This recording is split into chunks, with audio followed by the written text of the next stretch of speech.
Boa tarde, bom dia, bom dia, bom dia. Hoje vamos uma coisinha mais light. Eu vou fazer uma revisão dos melhores momentos da semana passada. Só a parte conceitual que a gente precisa introduzir. E aí hoje eu começo devagarzinho o real conteúdo que a gente vai tentar explorar e aprofundar. Acho que hoje a gente já entra numa matemática um pouquinho mais pesada do que vocês já viram ao longo da vida de vocês. Mas, se não der tempo hoje, fica tranquilo que semana que vem ela já está aí presente na quarta-feira para nós. Tudo bem? Tá? Mas semana que vem vocês não vão estar nem preocupados, porque semana que vem vocês terão outras preocupações, né? Por mais que seja na quarta. Moçoilos, vamos fazer o seguinte, vamos anotar aqui uma revisão rápida. Na aula passada, eu comecei definindo, não comecei definindo, né? Aliás, quando eu vou postar as aulas, eu percebo como que as minhas aulas, não sei se isso é bom ou se é ruim, como a minha aula não é cartesiana. Cartesiana é definição, vai, segue. Eu começo falando uma coisa, no meio aparece a definição e depois eu retomo. É o jeito que eu acho melhor. Mas, no meio da aula, eu defini o que é um material dielétrico. E o que é um material dielétrico? É um material que se polariza quando submetido a um campo elétrico externo. Certo? Em tese, então, todos os materiais são dielétricos.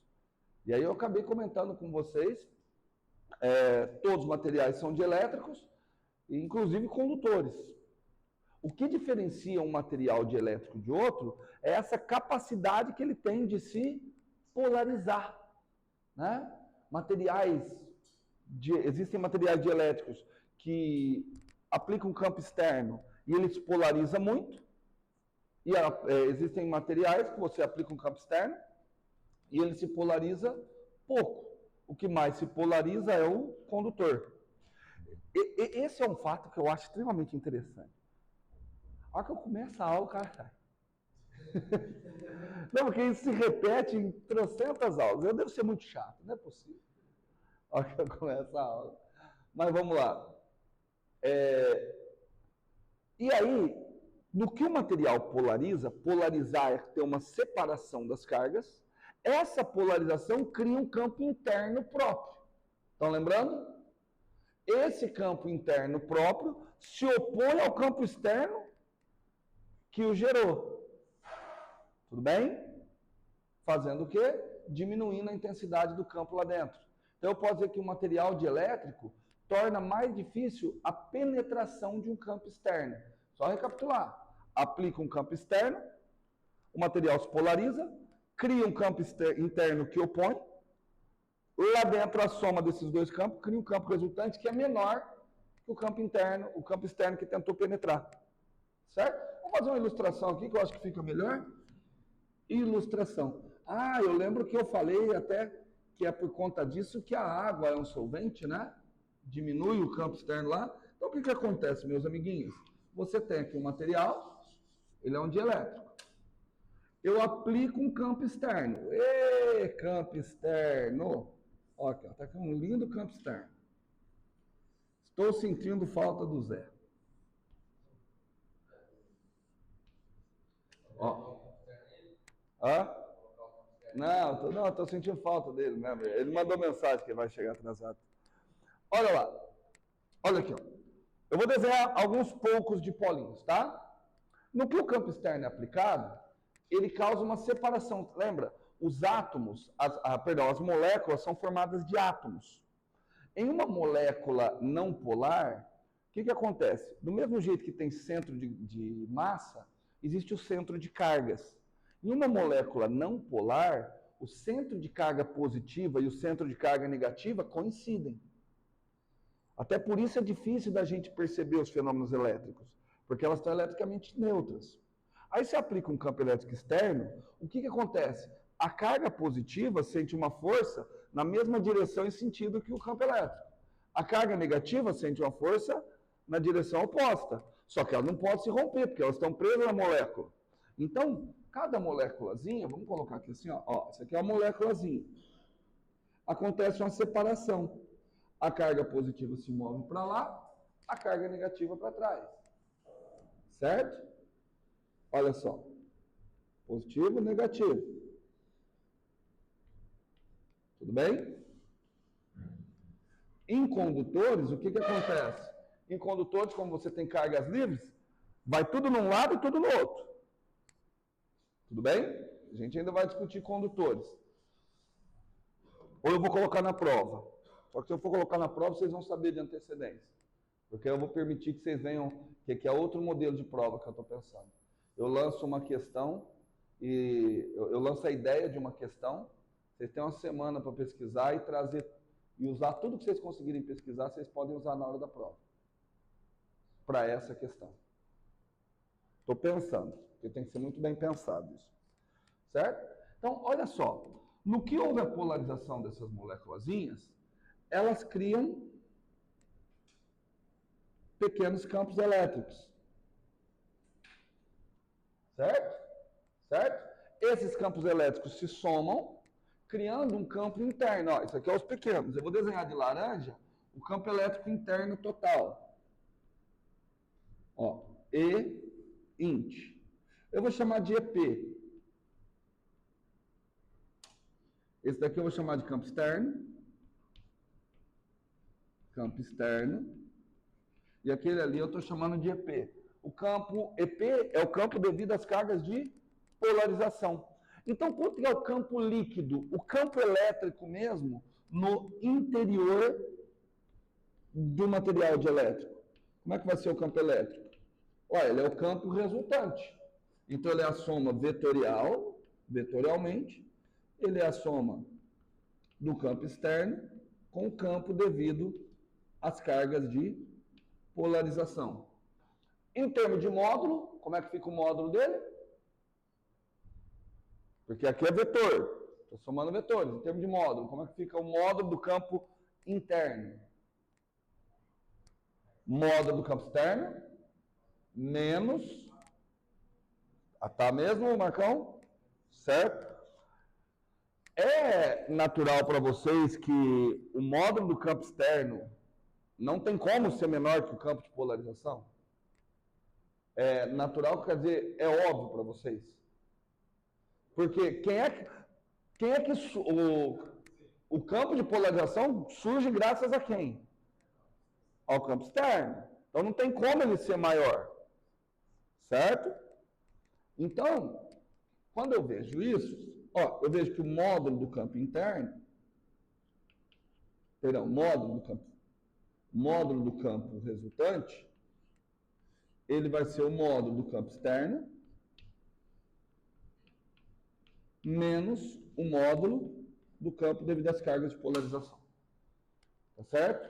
Aquilo ali basicamente é o material dielétrico. E onde é que Só que eu não comecei desse jeito na aula passada. Eu comecei falando de capacitores. E eu comecei dizendo que um capacitor... Eu expliquei o que era um capacitor. E aí eu falei assim, olha, o que vai caracterizar um capacitor é uma propriedade chamada sua capacitância. Tá? E aí eu falei assim, olha, a depender dos materiais, aquela equação ali é verdadeira. Nem sempre é, tá? Nem sempre é. Até falei que tinha questão de expansão em série, para eu poder escrever que a quantidade de carga armazenada nas paredes de um capacitor é diretamente proporcional à diferença de potencial entre essas cargas. Tudo bem?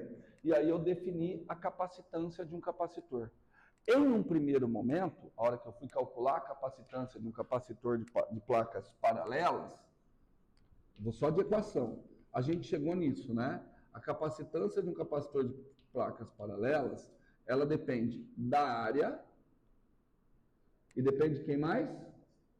Da distância. Quanto maior a área, maior a capacitância, o que parecia até óbvio para nós, porque quanto maior a área, mais carga eu consigo acumular. O lance da distância, eu ainda pedi para vocês, se alguém conseguir algum argumento que me induza a imaginar isso de maneira intuitiva, beleza. Só que aí tinha uma constante aqui. Como é que era a constante? Não sei se vocês lembram? 4πk. 1 sobre 4πk. Isso se o capacitor, se entre as placas do capacitor não tiver nada. Isso se o capacitor não for preenchido. E aí eu falei, olha, então, um resultado experimental é que quando eu pego um capacitor e preencho ele com um dielétrico, o que acontece com a capacitância?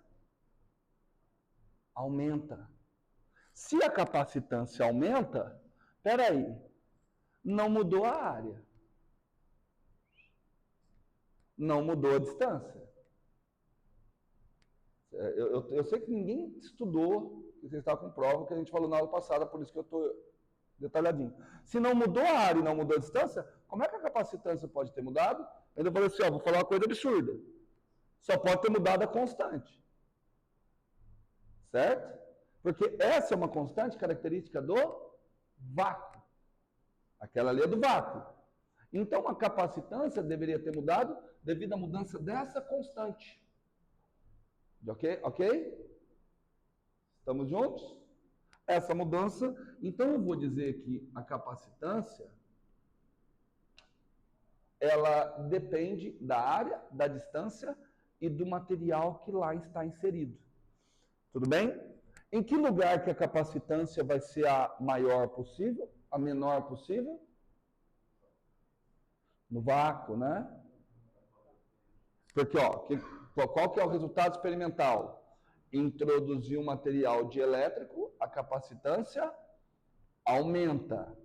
Então, a maior capacitância possível é a do...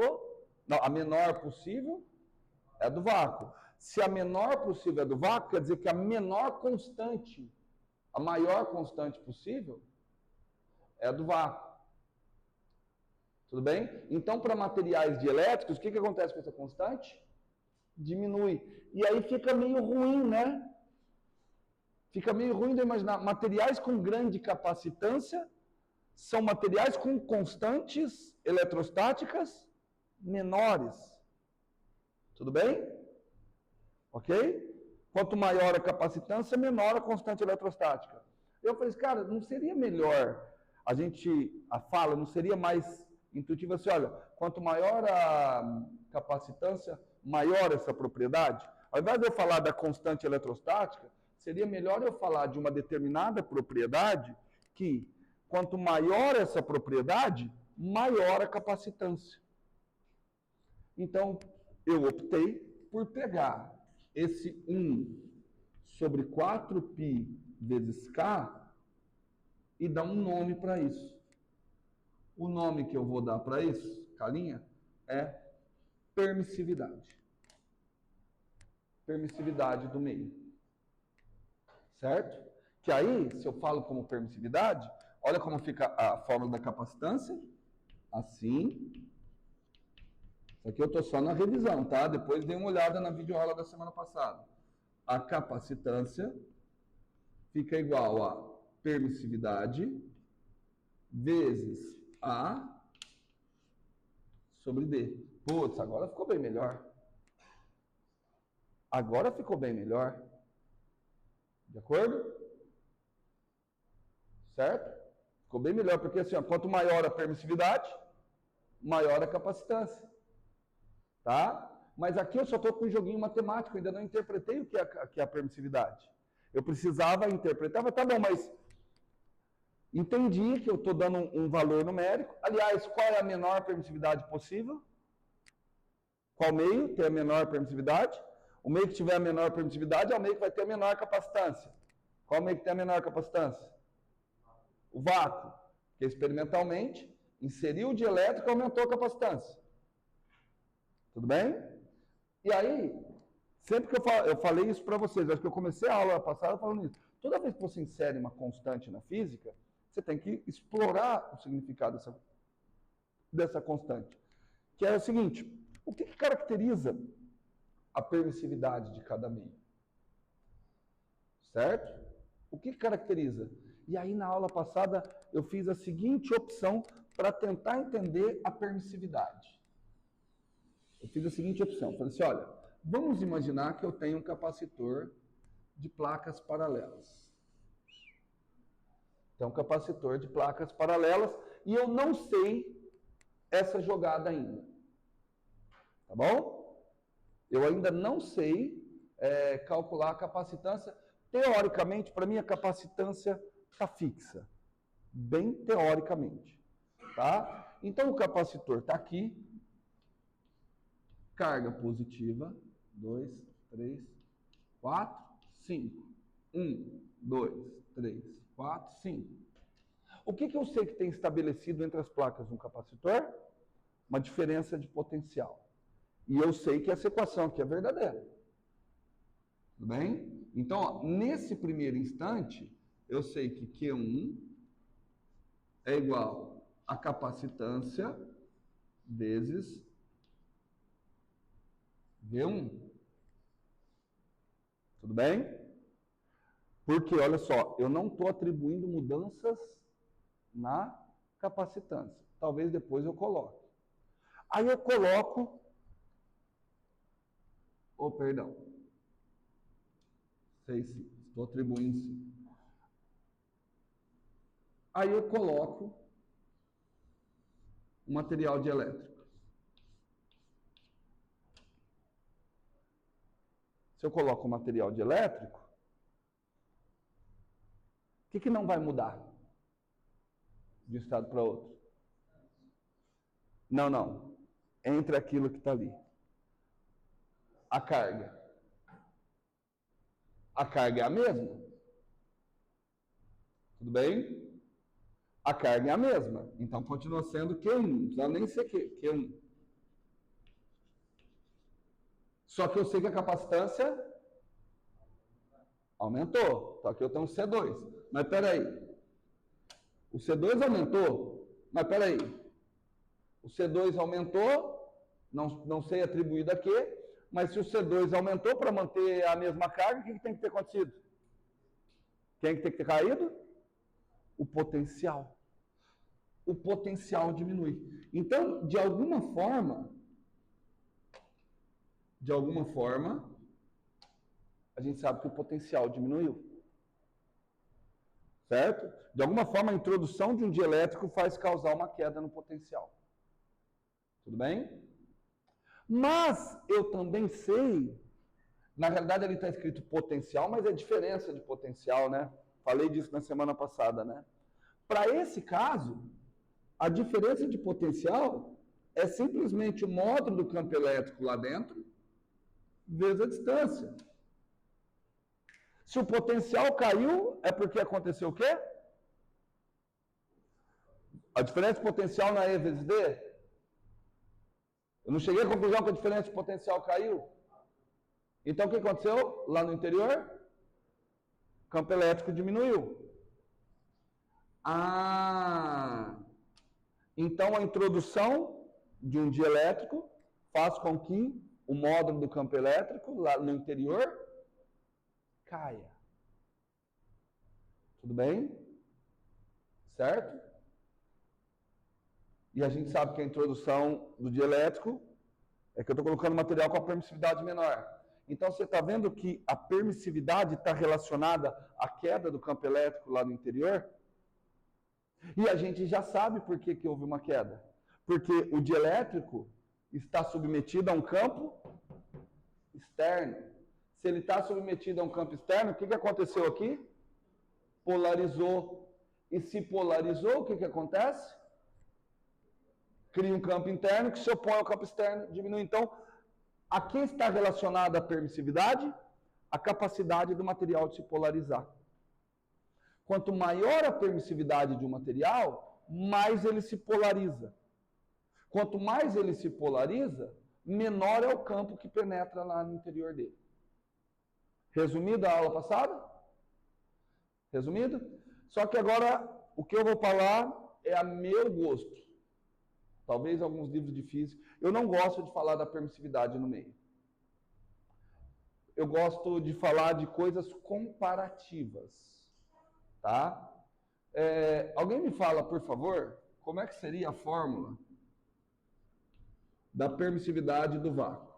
permissividade do vácuo é a menor possível, tá? Ela vale 8,85 vezes 10 a menos 12, depois você vê o sistema de unidades. Tá bom? 8,85 vezes 10 a menos 12. Não estou falando nenhum absurdo que a permissividade do vácuo é a menor de todas, não, né? Todo mundo está claro que o vácuo é um material que teria menor capacitância, consequentemente, menor permissividade. Estou fazendo uma pergunta que parece ser muito difícil. Me dá uma fórmula para calcular a permissividade do vácuo?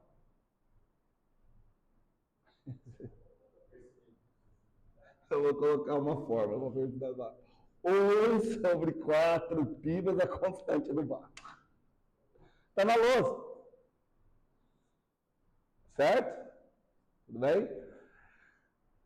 Porque a permissividade de qualquer meio não é 1 sobre 4 π vezes a constante elétrica do meio. Só que eu não quero calcular isso porque achar essa constante elétrica pode não ser tão simples. Então, qual que é a minha opção? Ao invés de eu falar de permissividade do meio, eu vou estou definindo uma outra coisa que assim, ó, é um K um pouquinho diferente, é minúsculo, tá? É o kappa, que é a permissividade relativa. Alguns livros podem aparecer como ER, tá bom? O que vai ser a permissividade relativa? A permissividade relativa vai ser adimensional. Ela é a permissividade do meio dividido pela permissividade do vácuo. Para mim é mais fácil trabalhar com isso. Tudo bem? Pelo menos nas questões que se seguem. Então a permissividade do meio, ela está dizendo quantas vezes a permissividade de um material é maior que a permissividade do vácuo. Por exemplo, a permissividade da água vale 80. 80 vale a permissividade da água. Tudo bem? E aí olha como que as coisas ficam mais legais. Olha como que as coisas ficam mais legais. Deixa eu fazer uma pausinha aqui. Quando eu defino via permissividade, e olha que aqui ainda estou abrindo mão de explicar um monte de coisas. Vamos fazer uma pausinha. Vamos escrever a equação aqui, ó, da capacitância quando está no vácuo. Tudo bem? Tudo isso quando está no vácuo. Quando está no vácuo, o que é? Q é igual. Capacitância do vácuo. ε0 área sobre D vezes diferença de potencial no vácuo. No vácuo. O campo no vácuo vezes D. Tudo certo? Capacitância vezes diferença de potencial. Certo, Wesley? Inserir um dielétrico. Entrou. Certo? Inserir o dielétrico. A carga continua? A carga continua a mesma. A carga continua a mesma.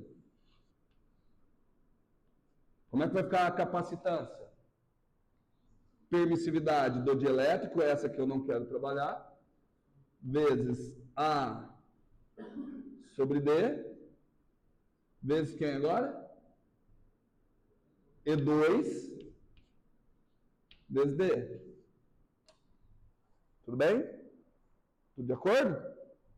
Fácil? Então, o que a gente pode fazer? Esse D corta com esse D. Esse D corta com esse D.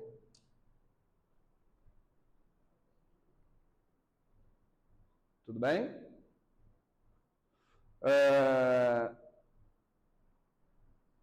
Os Q são iguais, não são? Então eu posso escrever que a permissividade linha vezes A vezes o E2 é igual a permissividade do vácuo vezes A vezes E1. Quem é maior, E1 ou E2? E1. O campo é maior no vácuo. O A cancela. Passo o E0 dividindo. Do lado de cá vai ficar Y' por E0. Quem é Y' por E0? O que eu acabei de batizar de permissividade relativa. Então, quem é a permissividade relativa? O campo grande, dividido pelo campo pequeno. Então, a permissividade relativa eu consigo interpretar da seguinte forma. A permissividade relativa é um número maior que 1, porque é o do vácuo dividido pelo dielétrico, é um número maior que 1, que indica quantas vezes o campo vai cair. Para mim é mais intuitivo do que falar no valor da permissividade. Exato. Por exemplo, se esse número aqui der 2, quer dizer que o campo no vácuo é 2 vezes maior que o campo no interior daquele dielétrico. Porque 1 por 2 está dando 2. Por exemplo, a permissividade relativa da água é 80. Quer dizer que o campo no vácuo é 80 vezes maior que o campo elétrico na água. Tudo bem? Não é melhor trabalhar, assim, mais intuitivo trabalhar? Se eu falar assim, a permissividade da água, deixa eu fazer uma conta,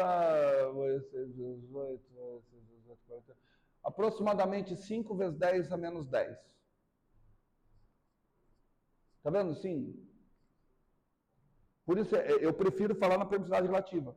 Você fala assim, a permissividade relativa na água é 80. Você fala, putz, então se eu jogar um campo elétrico externo, a hora que ele entrar na água, ele vai diminuir 80 vezes.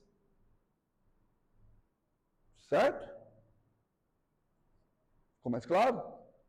Se o campo elétrico diminui 80 vezes, a velocidade da luz na água também deve diminuir. Isso é o índice de refração. Só que não diminui necessariamente 80 vezes. Tá? É diferente um pouquinho. Tá? Mas ficou mais claro aí, ô Felipe? Então, olha que interessante. A permissividade relativa, que nada mais é que a razão entre as permissividades, ela está me dizendo quantas vezes que o campo cai. E aí, repetindo a mesma coisa. Por isso que a água é um solvente universal. Se o campo elétrico no interior da água cai 80 vezes, quer dizer que as forças elétricas, quando entram lá dentro, elas são enfraquecidas. Então, se você tem uma molécula de sal, um Na e um Cl ligadinhos, quando você joga na água, a força cai 80 vezes. Fica mais fácil separar. Tudo bem, gente? Resumido? Resumido da aula passada? Só perdeu o resumo da aula passada. Tudo bem que foi um resumo muito mais caprichado. Certo? E, aliás, parece, Carol, ser mais caprichado, mas aqui hoje a cabeça de vocês, apesar do problema da sua cachorrinha, está mais preparada, porque vocês não estão com a prova, vocês já acabaram a prova, então vocês estudaram um pouquinho mais também. Certinho? Bom, agora nós vamos tentar entender que tudo isso ainda foi só falado.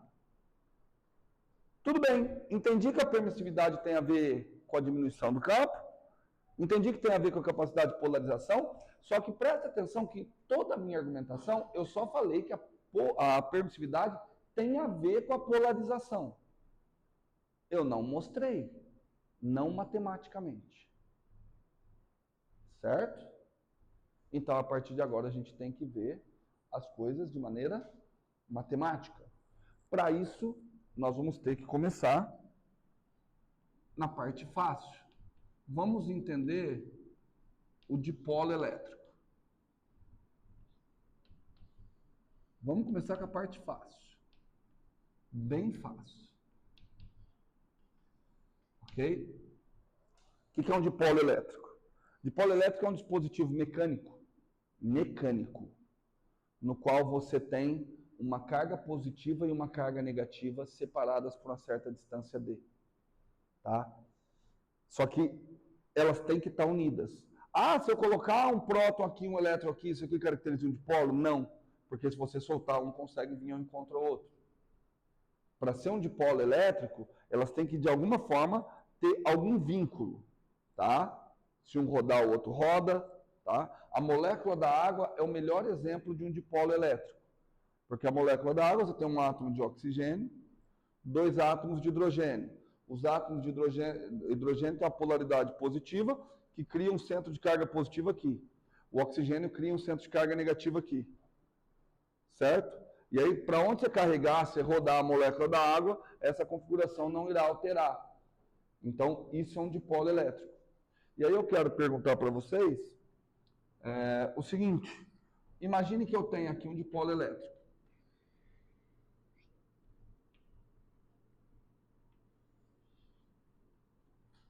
Tudo bem? Vou desenhar ele aqui. Ó, ele está preso. Esse aqui tem uma carguinha mais Q. Esse aqui tem uma carguinha...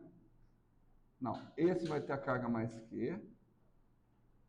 Esse daqui vai ter uma carguinha menos Q. Acho que é melhor assim. Certo? Eu vou colocar esse... vocês vão entender já já. Mas eu vou colocar esse dipolo elétrico sob a ação de um campo elétrico constante. Então aqui esse dipolo elétrico, eu não desenhei tudo, mas ele está sob a ação de um campo elétrico constante. Tudo bem? Poderia ser um micro-ondas. Sabe por que não é um micro-ondas? Porque o micro-ondas não cria campo elétrico constante. É variável. Tá bom? E vocês vão ver por que o micro-ondas precisa ser variável. Vamos lá. O que vai acontecer com aquele dipolo? Tem carga elétrica? Tem. Se tem carga elétrica, tem força. Eu tenho carga elétrica... Não está errado, você falou. Mas eu tenho carga elétrica inserida em um campo elétrico. Tudo bem? Então, ele está sob a ação de uma força elétrica. Só que depende, né? Essa carguinha aqui está sofrendo uma força elétrica para cá. Certo? Vamos colocar assim. A força elétrica que ela sofre é QVZ. E a outra carga de baixo? Também sofre uma ação de uma força elétrica. Como que é a força elétrica que ela sofre? Traduzindo, quanto é a força elétrica total sobre o dipolo? 0. Portanto, o dipolo não acelera. Se a força resultante é nula. Entretanto, vamos lembrar a física 2, que não sei se foi a Carol ou se foi a Gabi que falou, física 2 foi a matéria mais difícil que ela já fez até hoje na vida. Ou foi você, né, Gabi? Então vamos lembrar de física 2. As forças não estão na mesma linha de ação. As forças se anulam, mas elas não estão na mesma linha de ação. Se forças não estão na mesma linha de ação, o que essas forças vão causar? Um torque. Só que torque depende do ponto. Então, vou calcular o torque. Em relação a qual ponto? Se a força resultante for nula, o torque independe do ponto. Certo? É o caso, né? O torque sempre depende do ponto. A não ser que a força resultante seja nula. Se a força resultante for nula, o torque independe do ponto. Tá? Posso provar isso rapidinho. Torque total sobre um sistema é somatório dos vetores R com índice I, produto vetorial F com índice I. Tudo bem? Certo? Esse é o torque total. Porém, eu posso escrever da seguinte forma, ó. Ao invés de eu escrever o vetor RI, eu posso fazer assim, olha, eu vou até o ponto P, ó, fazer a... não aparece no vídeo. Aqui eu tenho o vetor R com índice I. Esse vetor pode ser o vetor, eu vou até o ponto P, RP, e depois eu venho aqui. Tudo bem? Fiz uma soma de vetores. Porque eu quero brincar. À toa. Eu quero brincar. À toa. À toa mesmo. Você só concorda comigo? Que o RI, qualquer RI, pode sim. Eu posso ir daqui a você por quantos caminhos possíveis? Certo? Mas eu quero ir daqui a você passando pelo mar. Tudo bem? Então, qualquer vetor R com índice I, ele pode ser escrito como RP mais... Ah, não, mas se eu chego ao ponto P, se eu quero terminar em você, então eu tenho que ir até você, né?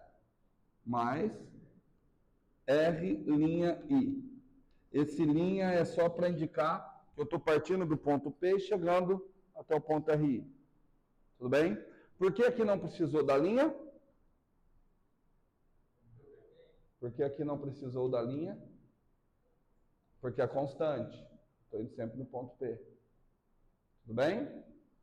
Produto vetorial. Isso aqui é física 2, hein? FI. Agora eu vou usar aquele espacinho ali. O que eu posso fazer? Propriedade distributiva. Tudo bem? Produto vetorial satisfaz a propriedade distributiva. Eu me assusto quando vocês olham com essas caras de que parece coisa de outro mundo. Estamos falando de matéria do primeiro semestre. Geometria analítica. Distributividade do produto vetorial. Então vai ficar RP, produto vetorial FI, mais... Aqui, ó, já estou até quebrando o somatório. Somatório dos R', produto vetorial FI. Vamos por partes. Eu tenho 2 torques agora, né? Aparentemente. Do lado de lá é o torque relativo ao ponto P. Porque todos aqueles vetores R', eles estão localizando o ponto de força F a partir do ponto P. Tudo bem? Então, do lado de cá eu tenho torque em relação ao ponto P. E do lado de cá, o que eu tenho? 0. Porque isso aqui é constante, não é? Se é constante, pode sair de somatório. Então, ficaria só o somatório dos FIs. Qual foi a minha hipótese inicial? Quando a força é 0. Certo? Quando a força resultante é 0. Mas o que é a força resultante? Somatório de todas as forças. Tudo bem? Então, se a força resultante é 0, o torque total independe do ponto. Tanto que eu escolhi um ponto P qualquer. Certo? Então, se a força resultante é 0, não interessa a posição que você vai calcular o torque. Não interessa. Tudo bem? Tudo certo? Se a resultante é nula, então escolhe aí um ponto, Wesley. Eu vou calcular o torque. Você está complicando. Pode ser no meio. Vai dar, se você quiser colocar aqui, vai dar a mesma coisa. Em cima de uma carga é melhor. Por que em cima de uma carga é melhor? Eu vou calcular o torque em relação a esse ponto aqui. É melhor assim, ó, é menos trabalhoso. Porque se eu for calcular o torque, eu tenho que calcular o torque da força 1 mais o torque da força 2. Se eu estou calculando o torque em relação a esse ponto, quanto que é o torque da força 1? 0. Pô, fica muito mais fácil. É ou não é? Tudo bem? Então, o torque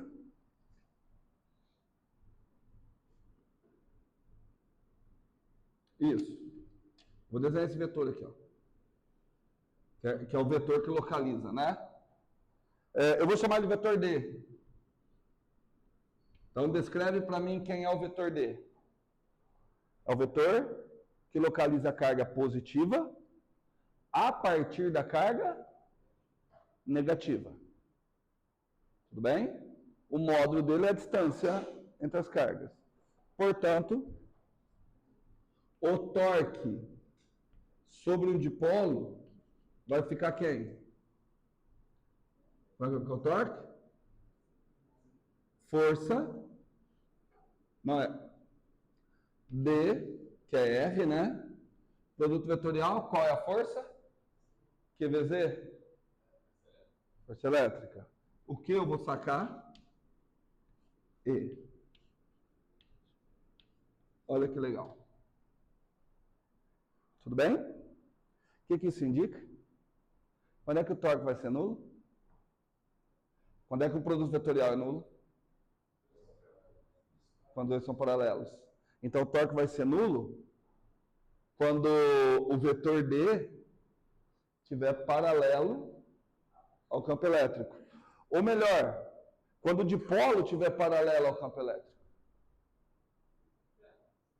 Ou seja, qual que é a tendência de campos elétricos externos?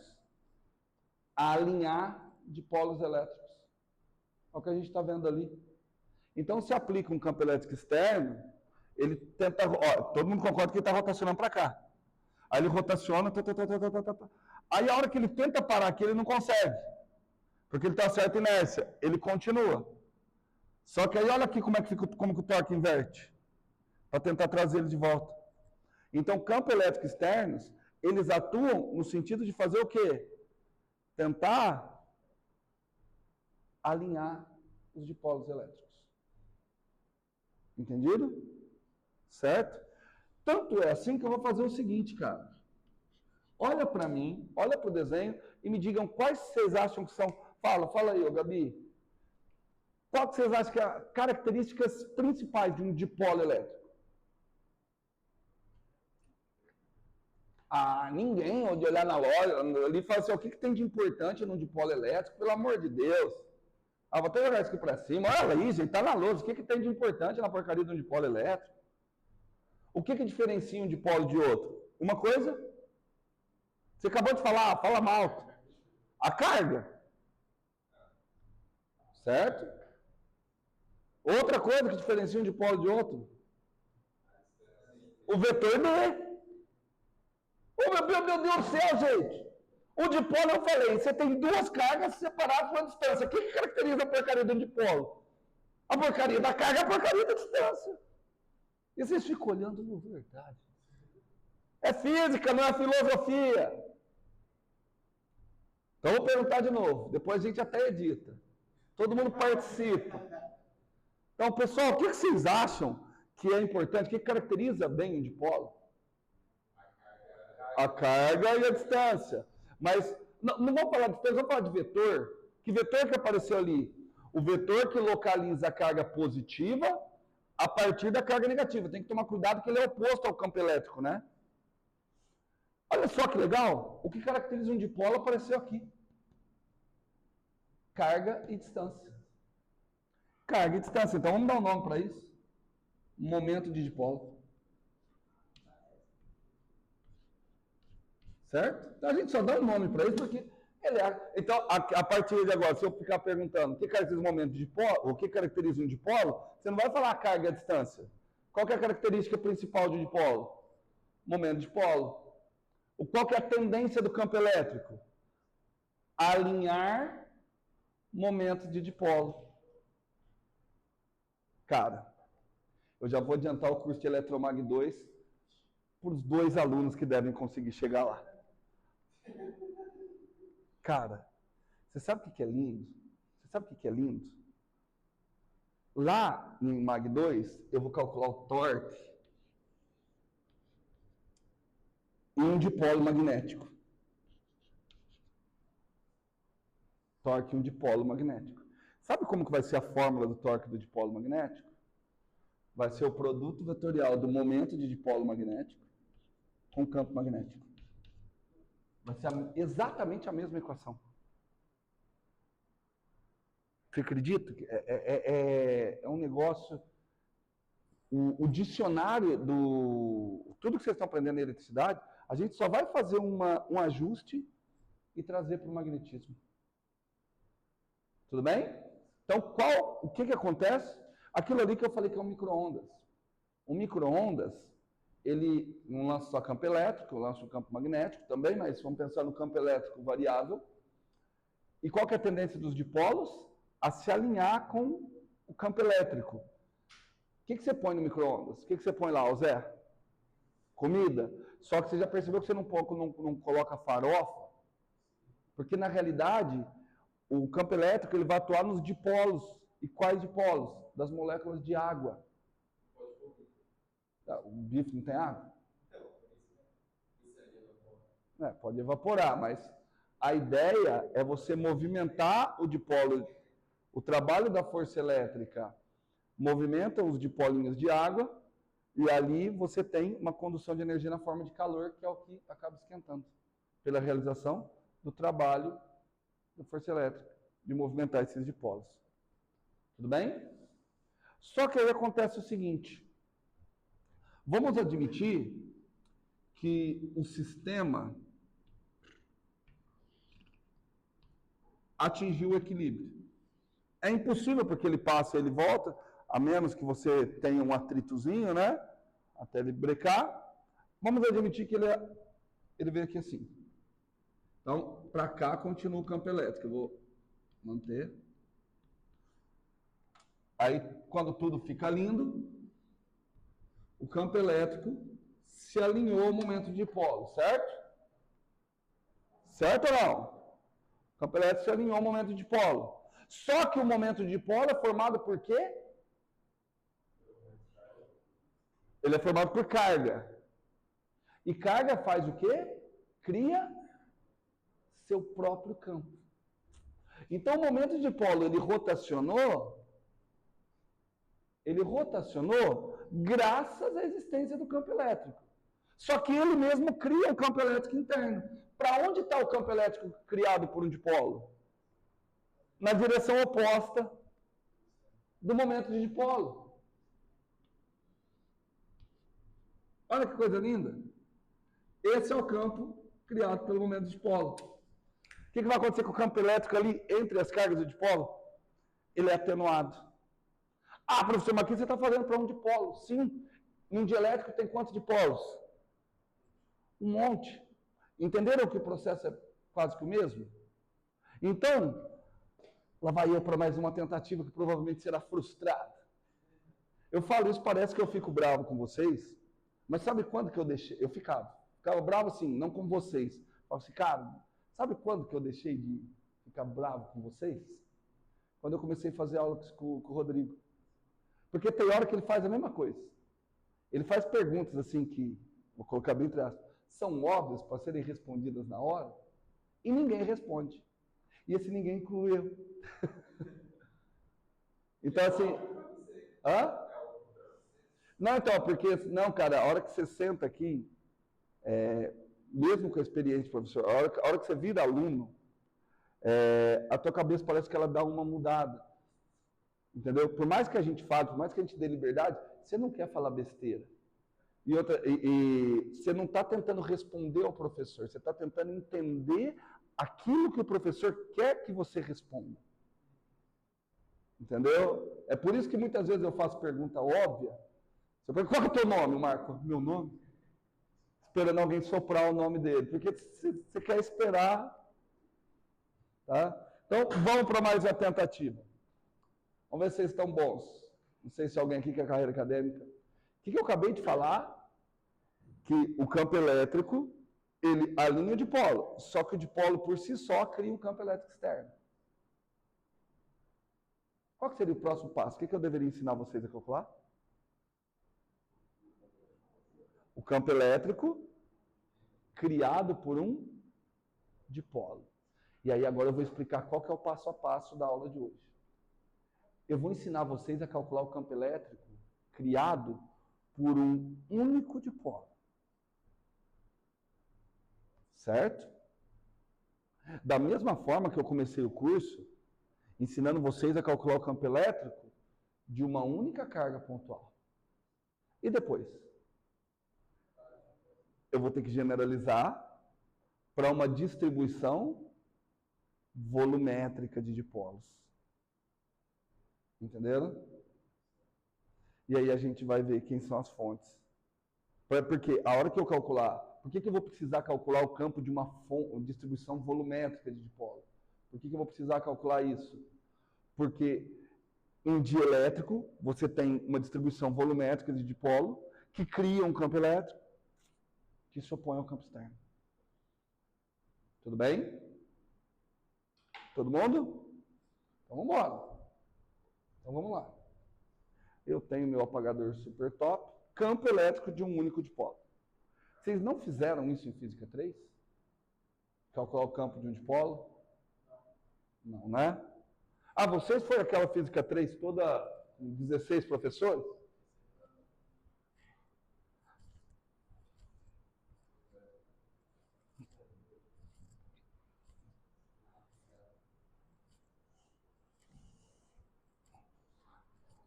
Ô Zé, não entendi por que você veio hoje.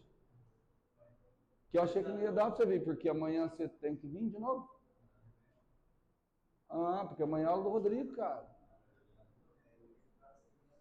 Ó, nós marcamos a aula da semana que vem, na quarta-feira. Aliás, acabou as aulas de quinta. A partir de agora, as aulas são na quarta, à noite. Se não puder vir, eu entendo. Tá bom? Agora, se você quiser vir e dormir na casa do Wesley, abraçadinho, de conchinha, né? O Wesley abre um sorrisão.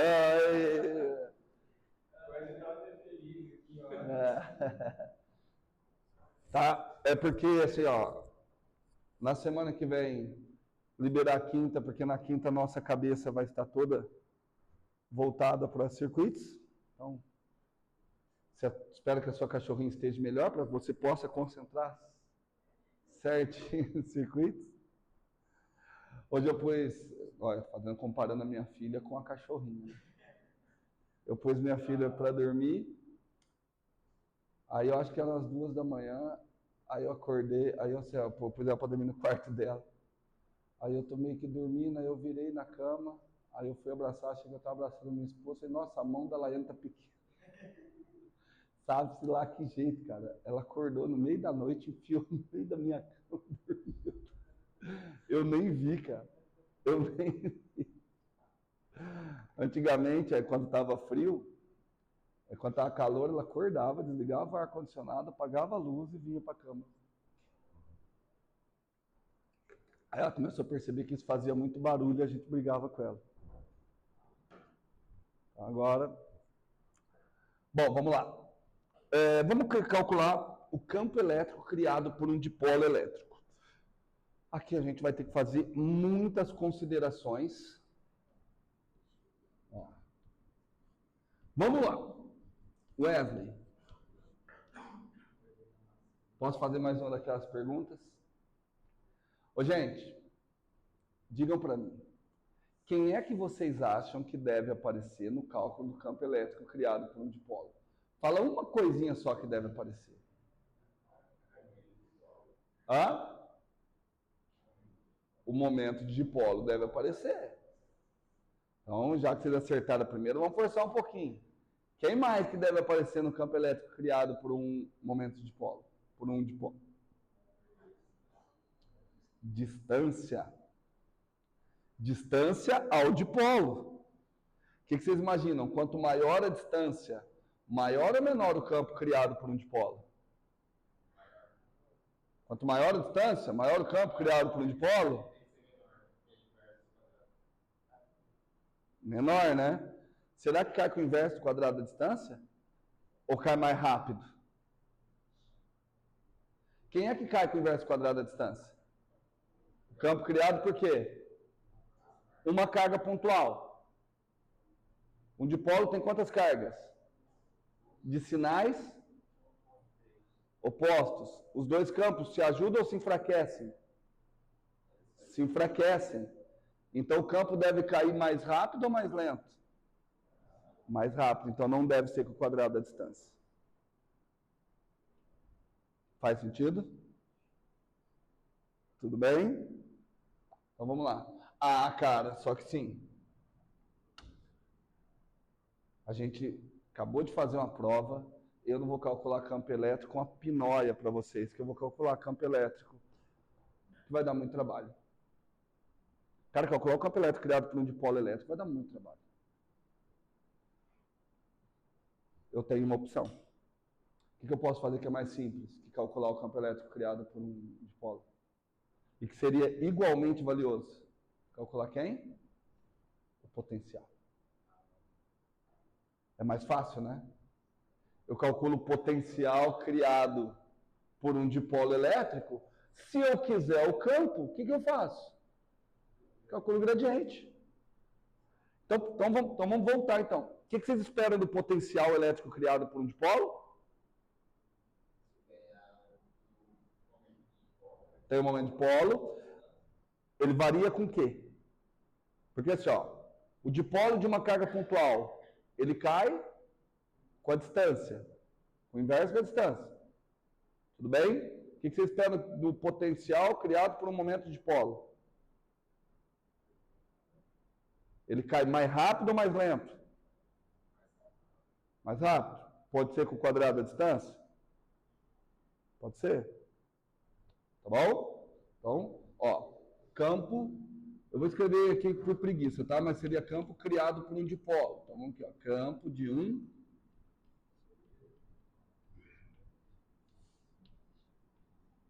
campo de um dipolo elétrico. Tudo bem? Bom, eu não vou calcular campo. Eu vou optar por calcular o potencial. Então, nós vamos, vou até indicar aqui, nós vamos via potencial.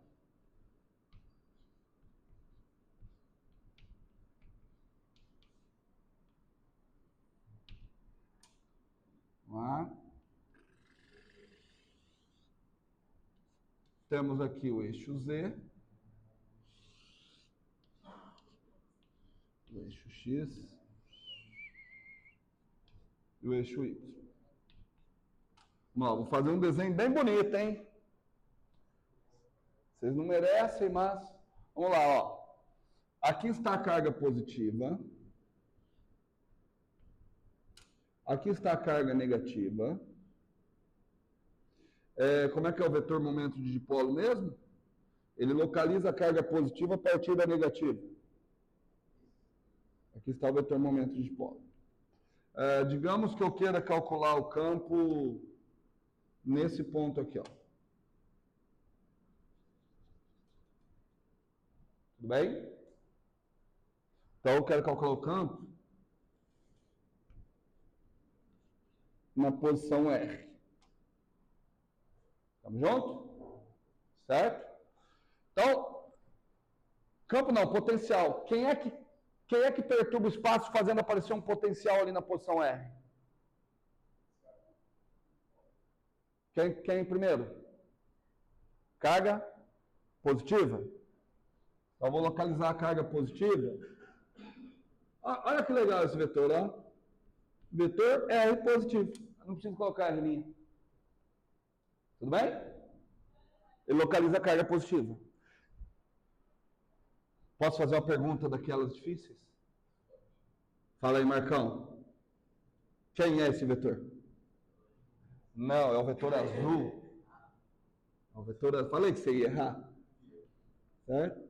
É o vetor que localiza a carga negativa. Tudo bem? Ah, olha que legal. Quem é o vetor P?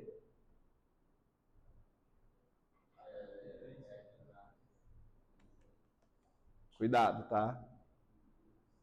O vetor P, não tem como o vetor P ser o R mais menos R menos. Sabe por quê? Qual a unidade do vetor P?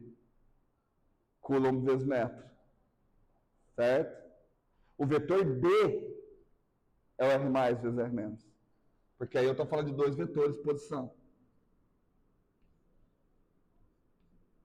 Agora eu posso dizer. Vetor D é o R mais menos R menos? Agora sim. Tudo bem?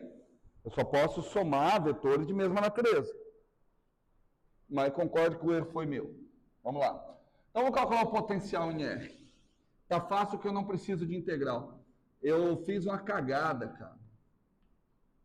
Isso que eu vou fazer aqui agora era para eu ter colocado na prova de vocês. E eu esqueci. Calcule o potencial, letra A, calcule o potencial num ponto R devido a um dipolo elétrico. Vamos ver se vocês gostariam? Como é que vai ser o potencial? Vamos ver se vocês gostariam. Pena que eu esqueci. É o potencial da carga positiva, princípio da superposição, mais o potencial da carga negativa, certo? Como é que é o potencial da carga positiva? K, Q, módulo da distância. Qual é a distância? R mais, não, R menos R mais, né?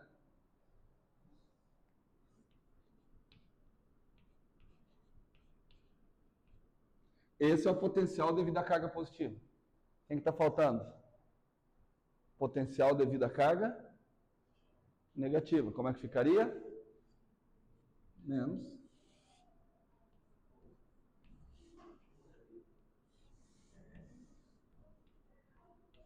Marcão, seja sincero. Ficou chateado que eu esqueci de colocar isso aqui na prova? Ia sair um dos exercícios e entrar esse.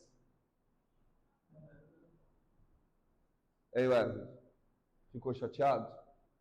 Eu juro que era um que eu tinha que ter colocado na prova, porque eu até pensei, cara, eu coloco esse na prova, não preciso começar com ele em aula. Eu começo corrigindo ele em aula para os alunos revisarem.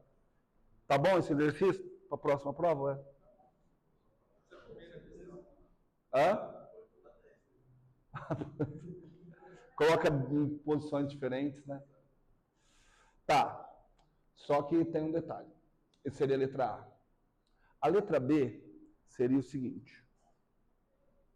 Calcule o potencial, presta atenção, Carol, considerando que a distância D entre os dipolos, a distância D que caracteriza o momento dipolo, é muito pequena quando comparado ao módulo do vetor R. O que eu estou querendo dizer? Eu tenho um dipolinho aqui, ó. Faz um favor, Rian. O Rian está segurando um dipolo aqui para mim. Segura ele mais ou menos aqui. O Rian está segurando um dipolo aí. Está todo mundo vendo o dipolo? Todo mundo está claramente vendo que existe uma separação entre as cargas, né? Se eu for longe, se eu for bem longe, o que acontece? A separação entre as cargas, ela fica cada vez mais irrelevante. Tudo bem? Você fica com a impressão que está tudo localizado em um único ponto. Só que eu não posso dizer que tem tudo localizado em um único ponto, porque senão não teria carga. E como que eu sei que tem um dipolo, olha a contradição, como que eu sei que tem um dipolo localizado nesse único ponto? Porque de alguma forma tem campo. Se não tivesse carga, não tinha campo. Vai ter um campo pouquíssimo intenso, mas vai. Só que se eu estou muito longe, a distância entre as cargas é irrelevante. Entenderam? Vou pegar o exemplo para vocês, quando vocês estão trabalhando com capacitores. Vocês estão vendo os dipolinhos lá, a distância entre eles? Isso é o que a gente vai convencionar chamar de dipolo pontual. Tudo bem? Então, dipolo pontual vai ser o dipolo no qual as distâncias envolvidas são muito maiores que a separação entre as cargas. Estamos juntos? Tudo bem? Então, eu vou fazer o seguinte. Olha aí para mim. Todo mundo olhando bem? Todo mundo olhou bem? Vocês concordam comigo? Eu vou fazer essa troca. R mais igual a R menos mais D. Comparou ali? Tudo certo?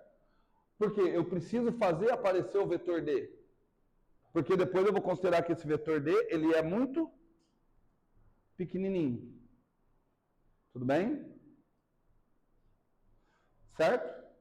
E aí eu estou bem longe do dipolo. Eu estou bem longe. Se eu estou bem longe, o que eu vou considerar? Que eu estou localizando ele em um ponto. Esse ponto que localiza o dipolo, eu vou chamar de R'. Certo?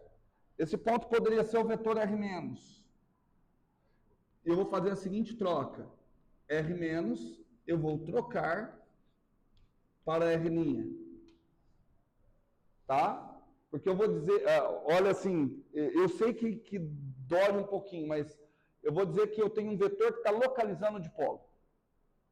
Por que isso é impossível? Porque o dipolo tem duas cargas. Mas eu estou bem longe, então não sei.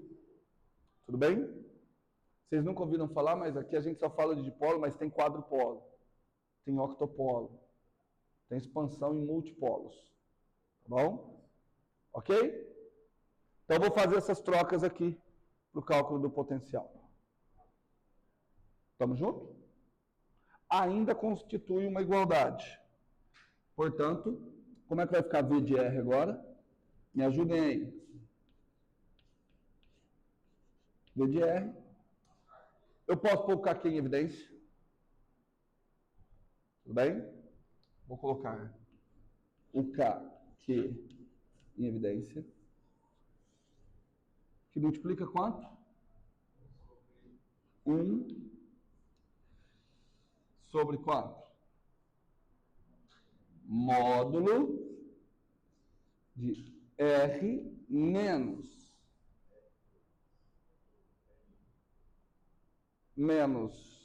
R mais, só que R mais é R menos mais D, então R menos menos D,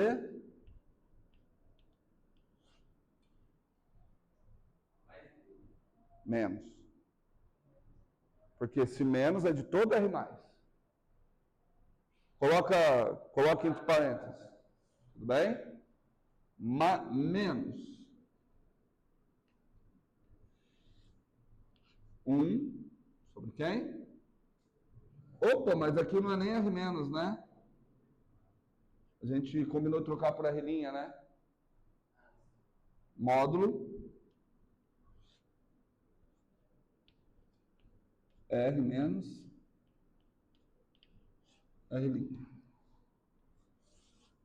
Pronto.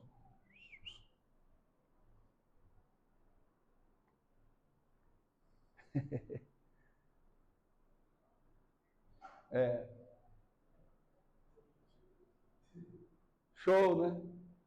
Grande bosta. Porque do jeito que está ali, como é que eu consigo comparar que o vetor D, o módulo do vetor D é bem menor? Como que eu consigo? Eu não consigo. Preciso lembrar um pouquinho, por favor? Não, eu não vou parar agora, não. Talvez eu toque até as 11h30 e encerre a aula, tá bom? Porque se eu parar agora, eu sei que vocês vão, aí vocês ficam paquerando as meninas do ensino médio, volta, e aí a gente não retoma, tá bom? Eu vou tocar, talvez eu cabe às 11h30, talvez eu cabe ao 12h30, mas fica sem intervalo, não dá nada, né? Tranquilo. Não, mas eu acho que eu cabo até o 12h30. Meu povo, nós vamos ter que lembrar de geometria básica. Pausa.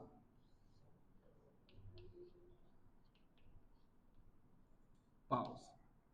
Vou dar isso aqui, ó. Imagine que eu tenho um vetor A.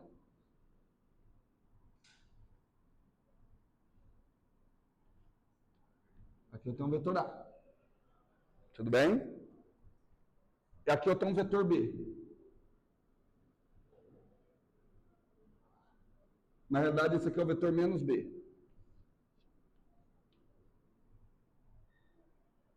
Tudo bem? Por isso que eu desenhei ele. Quem é o vetor A menos B?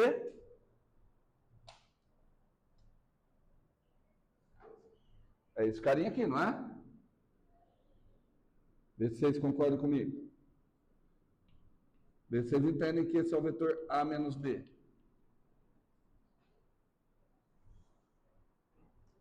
Concorda comigo ou não? Certo, Carol? Você está conseguindo concentrar, Carol? Tá ainda de boa? Tudo bem? Como é que calcula o módulo de A menos B? O módulo de A menos B eu não sei. Mas o quadrado do módulo eu sei.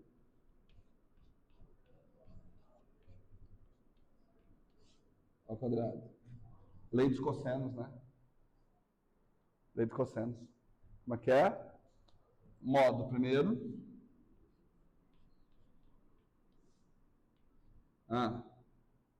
Mais módulo do segundo. E aqui? Porque agora tem duas vezes módulo do primeiro, módulo do segundo, vezes cosseno do ângulo. Certo? Ah, não sei o ângulo. Olha como eu sou esperto. Eu não sei o ângulo. Modo primeiro, modo segundo, cosseno do ângulo. Detalhe. Mais ou menos.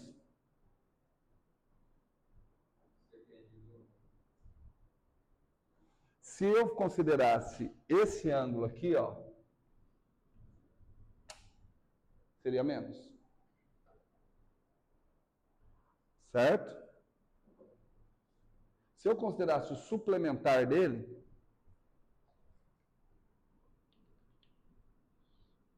seria mais. Tudo bem? Quando eu coloco produto escalar, eu estou considerando quem? O ângulo verde ou suplementar? Estou considerando suplementar. Que o produto escalar é módulo de um ângulo, módulo de um vetor, módulo do outro, cosseno do ângulo formado entre os vetores. O ângulo formado entre os vetores é o ângulo formado entre as suas origens. Tudo bem? Ok? Então, quando eu estou colocando aqui, eu estou tendo um cosseno que é negativo, né?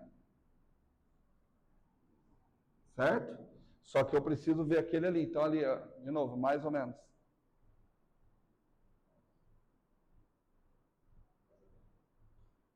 Vamos tentar imaginar. Se fosse esse ângulo, seria isso aqui.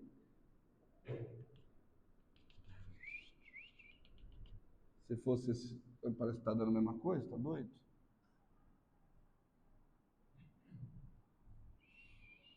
É, que aqui agora eu não consigo. Módulo de A menos B. Vamos, gente, mais ou menos. Me ajuda aí agora, que agora minha cabeça também foi para o espaço. Não, então, eu estou considerando esse. Só que o ângulo entre eles, pelo meu desenho aqui, está dando um ângulo que o cosseno é negativo. Só que aqui deveria ser positivo. Vou colocar o menos. Que aí o menos com o menos dá o mais. Tudo bem? Certo? Então, tá aí. O que isso tem a ver com a paçoca? Eu vou fazer isso aqui, ó. A, B. R menos R' A. Tudo bem? Vetor Dzinho é B. Vocês viram que vai ficar mais comprido que esperança de pobre, né? Não é assim. Viram porque eu não quis sair da aula, né? Para a aula agora. Então, vamos lá. A parte fácil. Ô Wesley, você falou que podia pôr esse exercício na prova, ainda pode?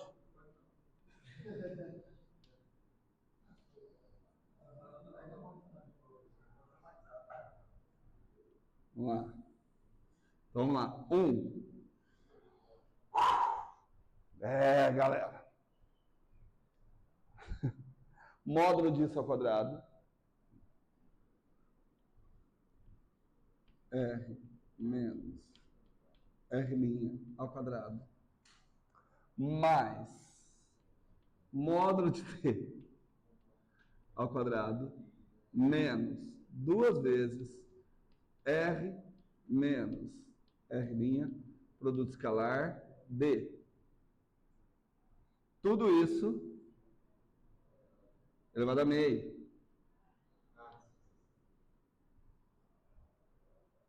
Certo? Porque aqui era o módulo ao quadrado, né? E aqui eu tenho só o módulo.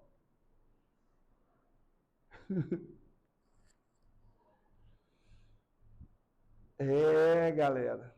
Quando a gente acha que a coisa... Calma, que ainda tem que subtrair. 1 menos módulo R'. Galera. Tudo bem? Tudo bem? Tudo bem? que eu estou fazendo? Eu ainda não usei em momento nenhum o fato que o vetor D tem módulo muito menor que o R menos R', hein? Ainda não estou utilizando. Tá. Vou usar agora. Vamos ver se vocês são ninjas para me acompanhar. Tem que ser ninja. VDF. Não, vocês são, Marco. Não tem jeito. O tanto que você entende de programação, não tem jeito de você falar que você não é ninja para entender isso aqui. Marcão, dá uma olhada aqui no que está dentro do parênteses. Vamos colocar alguém em evidência. Dá para pôr ninguém em evidência. Dá para pôr ninguém em evidência. Não, dá sim. Dá para pôr quem você quiser em evidência, Zé. Eu vou pôr o módulo de R menos R', eu vou pôr ao quadrado, eu vou pôr em evidência. O que vai ficar? Módulo de R menos R' ao quadrado que multiplica 1. Porque se eu fizer vezes 1, volta aqui. Mais. Aê, seus babacas. Vê se eu estou errado. Ó. Módulo de D ao quadrado pelo módulo de R menos R' ao quadrado. Certo? Menos quem? Menos.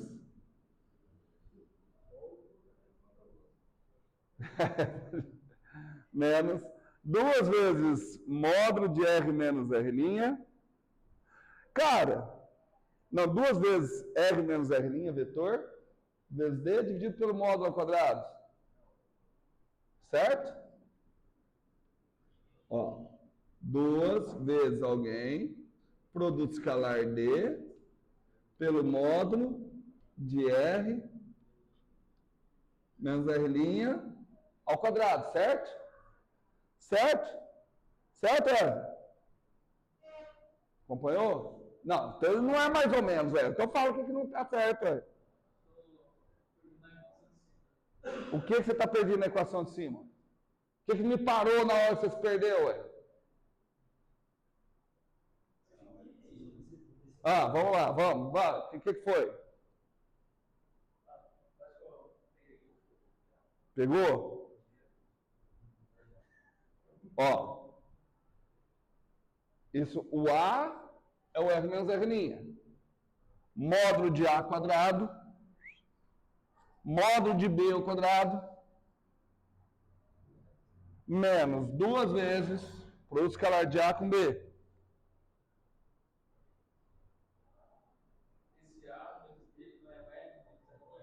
O A eu chamei de R menos R'.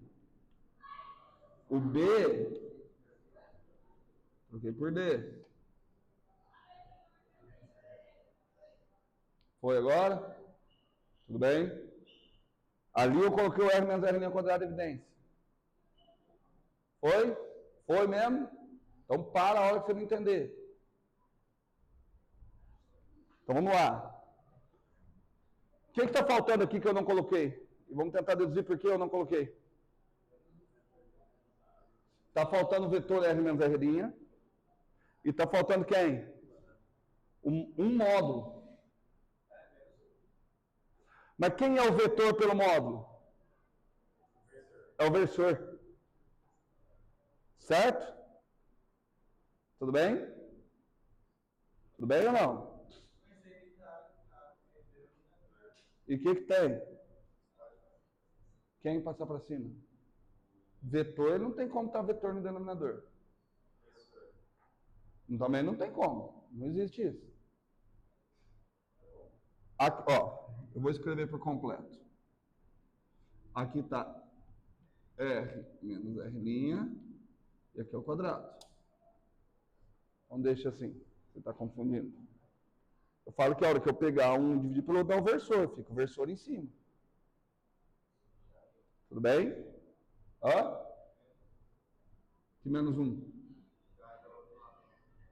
Ah, menos aquele... Não, calma. É, porque lá está na outra fração. Lá não dá para pôr em evidência. Lá é outra fração. Então está tudo isso aqui ainda elevado a meio.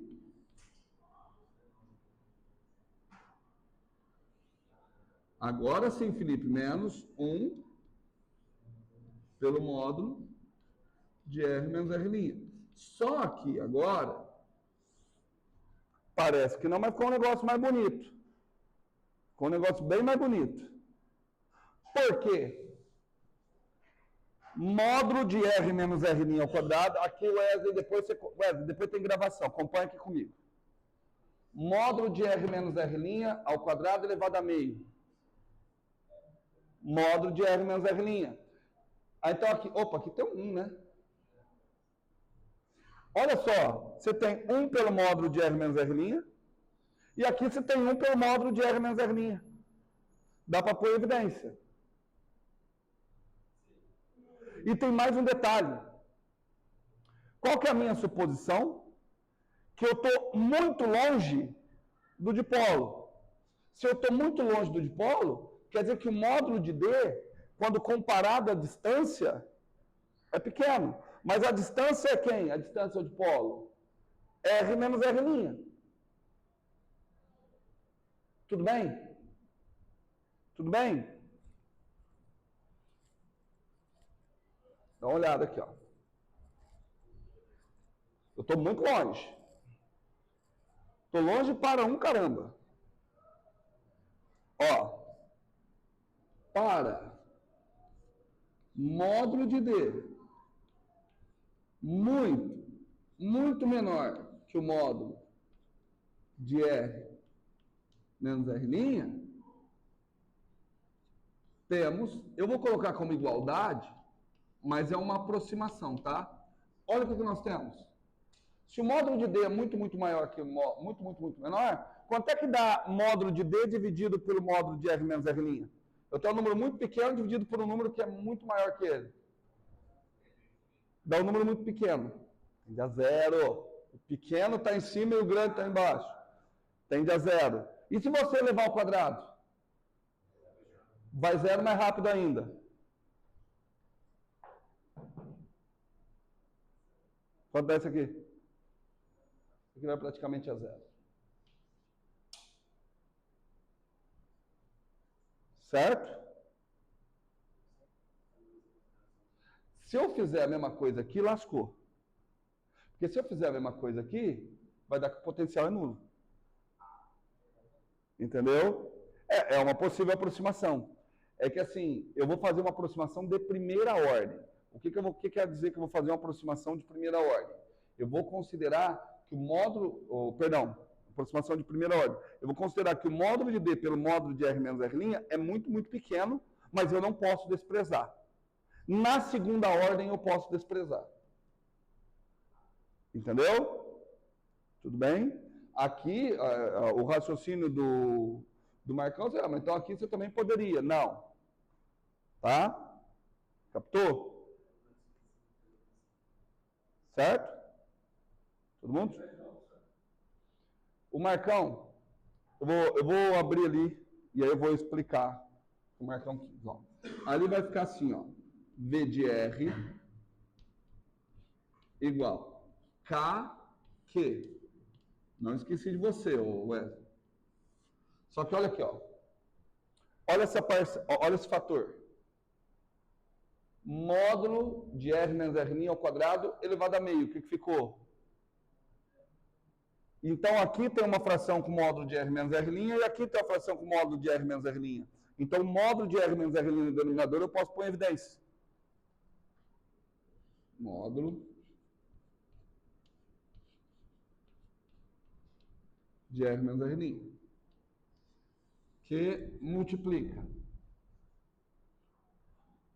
1 sobre, o que sobrou? 1 mais essa parcela aqui. Tudo bem? Todo mundo de acordo? Então sobrou elevado a meio, né? 1 mais, aquela parcela é quem? É mais ou menos? Menos, né? 1 menos 2, R, menos R', escalar D, módulo de R, menos R' ao quadrado. Tudo isso elevado a meio.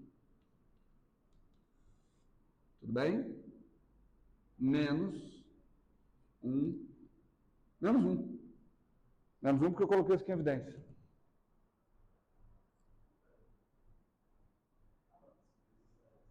Foi? Tudo bem?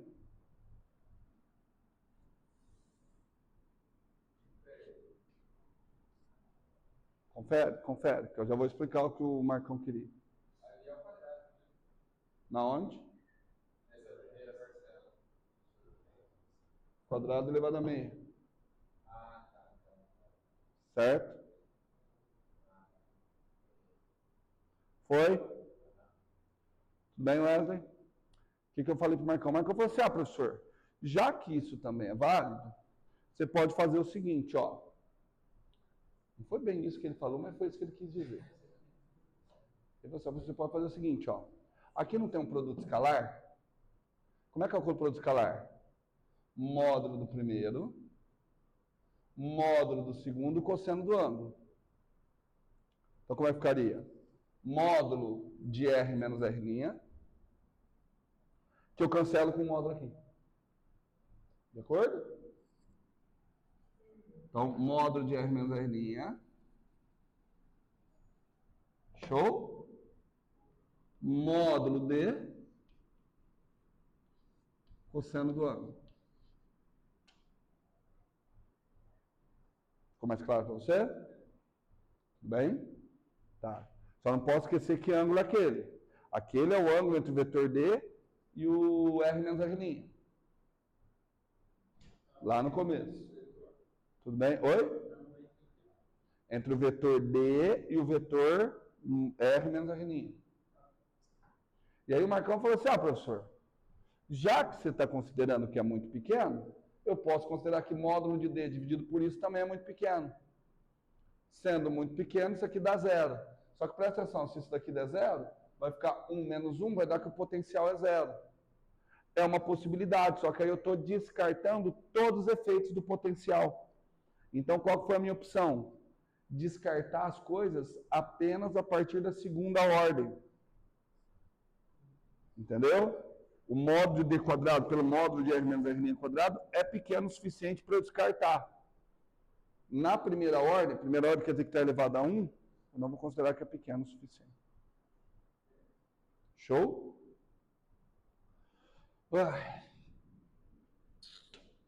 Pausa.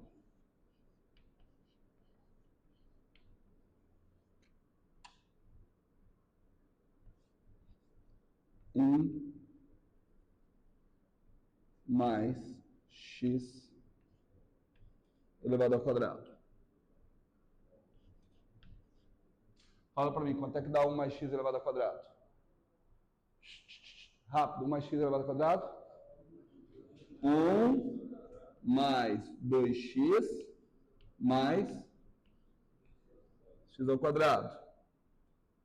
Vamos outro. 1 mais x elevado ao cubo.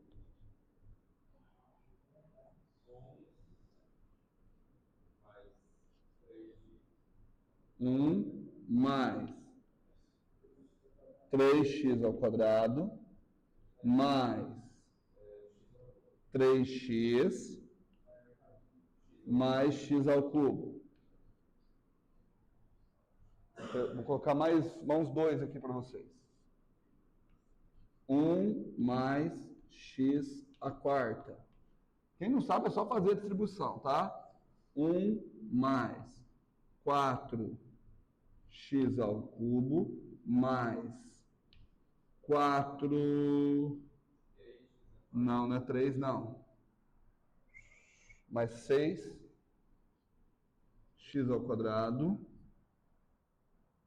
mais 4x mais x à quarta. Vou ensinar um truquezinho para vocês, tá? Não conta para ninguém, não. 1 mais x à quinta. Bom, o primeiro vocês já sabem como que funciona, né? Qual que é o primeiro? 1. O segundo vocês já sabem como começa, né? 5. Mais 5x à quarta. Tá vendo que a potência do x vai diminuindo, né? Quem é o próximo, vocês sabem? Olha que legal. 1 mais 4. Então, o próximo. 10. Você olha de cima. 10x ao cubo. Quem é o próximo? 10 de novo. Inclusive fica igual. Tá bom? O próximo. 10x ao quadrado mais 5x mais x à quinta. Acho que tá bom que eu peguei. Faz na mão. Não, não é mágica. Isso é triângulo de Pascal. Combinação. Tá? Quem é o primeiro aqui? 1. Quem é o segundo? Olha para cima. 1 mais 2. 2 mais 1. 3. Termina com 1. Quem é o primeiro aqui? É 1. Quem é o segundo? 1 mais 3. Quem é o próximo? 3 mais 3. Quem é o próximo? Entendeu? Certo? Vamos imaginar que x é um número muito pequeno. X é um número muito, muito, muito pequeno. Mas eu só vou desprezar a partir de segunda ordem. Se eu vou desprezar só a partir de segunda ordem, tudo isso aqui, ao invés de igual, vai virar um aproximadamente, né? Desprezo isso? Não. Desprezo isso? Desprezo isso? Desprezo? Desprezo isso? Desprezo isso? Certo? Desprezo isso? Desprezo isso? Desprezo isso? Desprezo isso? Desprezo isso? Isso. Olha para mim. Qual que fica uma aproximação para 1 mais x tudo isso ao quadrado? Como ficou a aproximação? A aproximação 1 mais x elevado ao quadrado ficou quanto? Para x muito pequeno. 1 mais 2x. 1 mais x elevado ao cubo, aproximação. Para x elevado à quarta. Para x elevado a 18. Vocês já sacaram, né? Isso eu não quis mostrar, mas isso aqui é série de Taylor. Se você fizer a expansão em série de Taylor e pegar só a primeira ordem, é nisso que você vai chegar. Tudo bem? Tudo bem?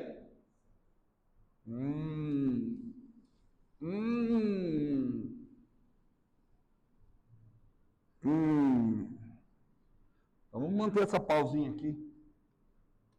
Vamos manter aqui. Pausinha. Pausa. 1 mais x elevado a n é aproximadamente quanto? 1 mais nx, desde que x seja um número muito pequeno. Então, vou fazer um teste aqui, ó. Vou fazer um teste aqui. 1 mais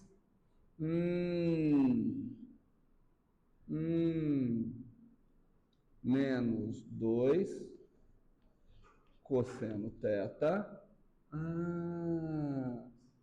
módulo de D por módulo de R menos R'. Isso aqui está elevado a menos meio, sacaram? Que está elevado a menos meio? Bom, Peraí. 1 mais x. X é um número muito pequeno? É, porque o módulo de D pelo módulo de R menos R' é pequeno. Pegou? Isso então é aproximadamente igual a quanto? 1 mais nx. Certo? Mais o n é meio. Não, o n é menos meio. Menos meio que esse menos? Nossa, que delícia. Esse 2? Tchau. Quem que sobrou? Quem sobrou? Sobrou módulo de R menos R'. Aí agora você ninja, hein? Quem que sobrou em cima? Módulo de D, cosseno. Módulo de D cosseno. Módulo de D cosseno. Certeza? Em cima sobrou módulo de D cosseno.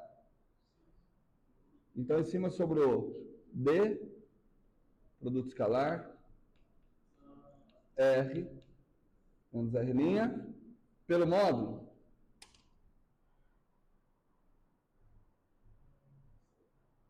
Certo? Estamos juntos? Porque o cosseno, qual que é o produto escalar? Módulo de R menos R', módulo de D vezes cosseno. Isso é o produto escalar. Passei o módulo de R menos R' dividindo. Módulo de cosseno. Tudo bem? Acabamos. Acabamos. Não me pergunte como, mas eu consegui.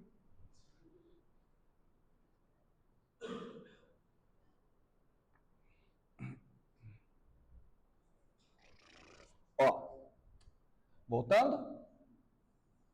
Para finalizar, meus amiguinhos, V de R é aproximadamente, mas eu vou tratar como igual, tá? Como é que vai ficar? KQ, módulo de R menos R'. Gente, olha que legal. Quem é que eu vou pôr no lugar disso aqui? 1 mais. Quem que eu vou pôr no lugar disso aqui? 1 mais. O que vai acontecer com 1 mais? O que vai acontecer? Menos 1 vai embora. Então vai ficar quem? Quem vai ficar? KQ vezes isso só, né? Certo? Como é que vai ficar então? Só fala o denominador. Quem que vai ficar tudo no denominador? Não, calma, Marco. Com concentração, Marco. Quem que vai ficar o denominador? Módulo de R menos R' ao cubo. Ao cubo. Certo? Então aqui vai ficar isso. Ó. Módulo de R menos R' ao cubo. Quem vai ficar em cima?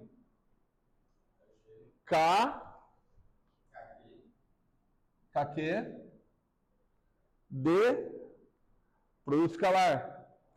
Quem é Q vezes D? Momento de dipolo. A gente não falou que o potencial deveria depender do momento de dipolo?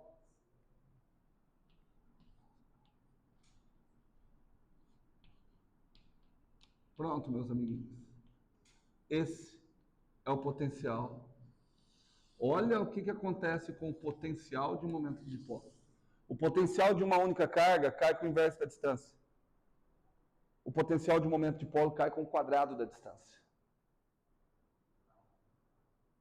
Certo? Tudo bem?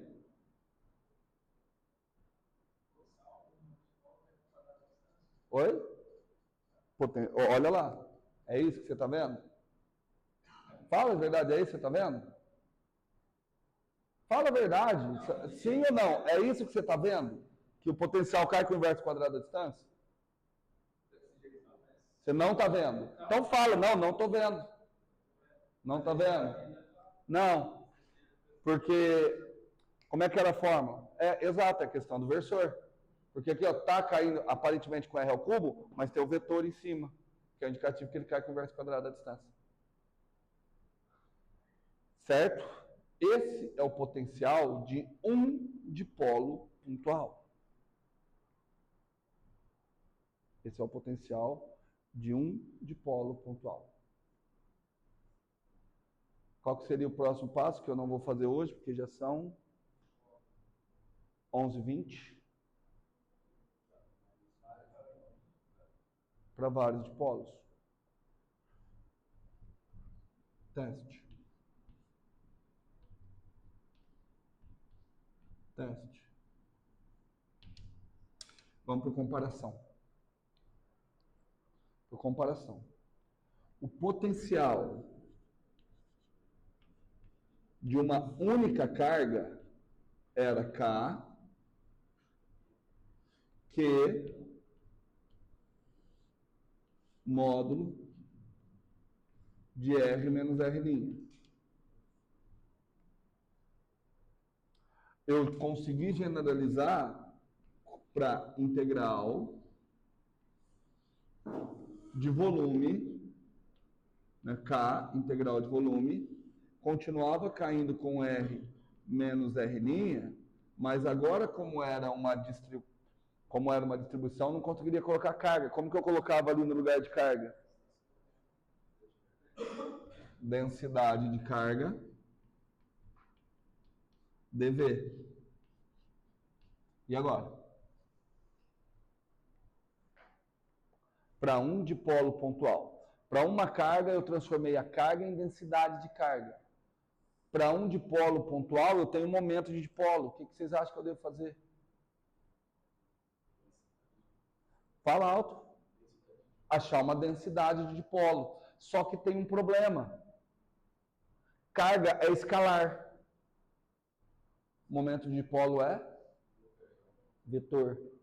Então agora eu vou precisar de uma densidade que seja dada por um vetor. Eu vou ter que criar um vetor que indica a densidade de dipolo. Esse vetor tem um nome. Polarização. Então, acabou a parte fácil da matemática. Por isso, eu ainda daria tempo se eu quisesse continuar, mas por isso que eu não vou fazer hoje. Porque agora a gente precisa do vetor polarização. Tá certo? Essa semana eu vou mandar a última atividade do Moodle de vocês. Tá? É bem simplesinha, só porque eu quero que vocês voltem lembrando isso daqui, que eu acredito que ninguém vai encostar até semana que vem. Acredito que ninguém vai. Não, por conta das outras provas. Certinho? Bom? Então, essa foi a parte fácil, matemática. Não, essa foi a parte extremamente fácil. Perto do que eu vou fazer semana que vem. Certo? Paramos por hoje.